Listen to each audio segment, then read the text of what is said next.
ডাল বাটা বা ডাল ভেজানোর ঝামেলা ছাড়া পুরো রমজান মাস জুড়ে যারা মুচমুচে পেঁয়াজু খেতে চান, আজকে তাদের জন্য একটা সহজভাবে রেডিমিক্স তৈরি করে দেখাবো।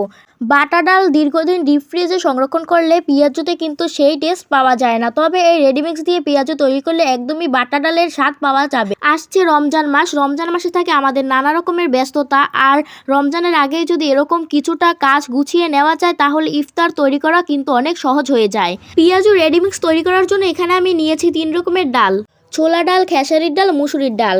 এভাবে পেঁয়াজু তৈরি করলে অনেক বেশি ক্রিস্পি হয় আর খেতেও অনেক বেশি মজা হয়। তো ডালগুলো খুব ভালোভাবে ধুয়ে নিয়েছি। এখন ডালগুলোর পানি ঝরিয়ে একটি ঢাকিতে নিয়ে পাতলা করে ছড়িয়ে দেব যাতে খুব দ্রুত শুকিয়ে যায়। এবার ঘরের ছাদে অথবা বারান্দায় যে কোনো জায়গায় রোদে শুকিয়ে নেব। ডালগুলোকে আমি 3 থেকে 4 ঘন্টা শুকিয়ে নিয়েছি।